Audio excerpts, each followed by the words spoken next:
حضور صلی اللہ علیہ وسلم اور ہرن کا واقعہ۔ دوستو، ہمارے حضور صلی اللہ علیہ وسلم تو وہ انسان تھے جنہوں نے انسان تو کیا جانور تک سے محبت فرمائی۔ حضور پاک صلی اللہ علیہ وسلم ایک بار مدینہ طیبہ سے باہر اپنے کسی کام سے تشریف لے جا رہے تھے۔ تھوڑی دور چلنے کے بعد اللہ کے رسول کو پیچھے سے آواز آئی، اے اللہ کے رسول!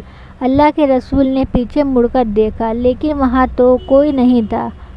اللہ کے رسول آگے بڑھنے لگے تو اچانک وہ آواز پھر سے آئی، اے اللہ کے رسول! آپ نے پیچھے مڑ کر دیکھا، وہاں تو کوئی انسان نہیں تھا۔ اللہ کے رسول آگے چلنے لگے لیکن وہاں آواز پھر سے آئی کہ اے اللہ کے رسول! تو اس بار آپ نے پوچھا، کون ہو تم؟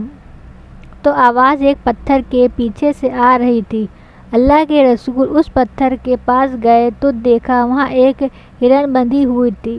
وہ ہرن کے پاس سے کہا، اے اللہ کے رسول! مجھے یہاں ایک یہودی باندھ رکھا ہے اور میرے چھوٹے چھوٹے بچے ہیں جو سامنے پہاڑی پر بھوک سے چلا رہے ہیں۔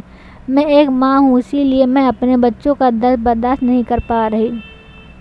آپ میری رسی تھوڑی دیر کے لیے کھول دیں، میں اپنے بچوں کو دودھ پلا کر واپس آ جاؤں گی۔ اللہ کے رسول نے کہا، اے ہرن! میں ایسا کیسے کر سکتا ہوں؟ اگر میں نے ایسا کیا تو تمہارا مالک مجھ پر غصہ ہوگا، اور اگر تم نہ آئی تو میں تمہارے مالک کو کیا جواب دوں گا؟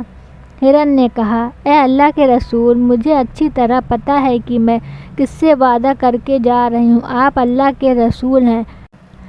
اگر میں نے آپ سے جھوٹ بولا اور وعدہ خلافی کی تو اللہ مجھ پر بہت سخت سزا دے گا۔ میں وعدہ کرتی ہوں آپ مجھے کھول دیں، میں ابھی جلدی سے اپنے بچوں کو دودھ پلا کر واپس آ جاؤں گی۔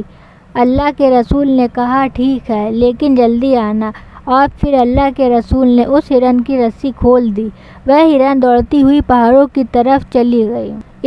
اتنی دیر میں وہاں ایک یہودی آ گیا اور اپنے ہرن کی رسی کھلی دیکھ کر اللہ کے رسول پر غصہ کرنے لگا اور کہنے لگا کہ تم نے میرا ہرن کیوں کھولا؟ اللہ کے رسول نے اس سے کہا کہ بھائی تھوڑا صبر رکھو، وہ ہرن مجھ سے کہہ کر گیا ہے کہ میں ابھی واپس آ رہا ہوں۔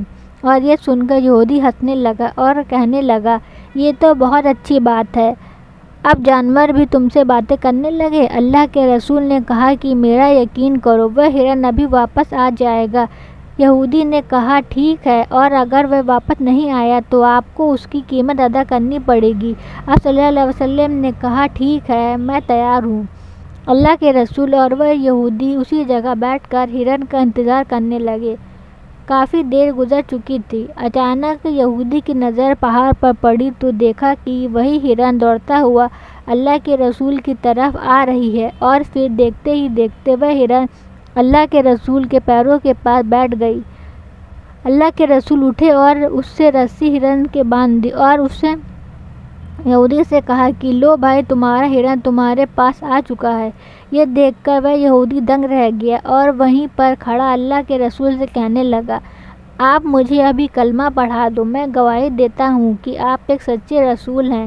اور پھر وہ یہودی کلمہ پڑھ کر اسی وقت مسلمان ہو گیا اور اس نے ہرن کو بھی آزاد کر دیا۔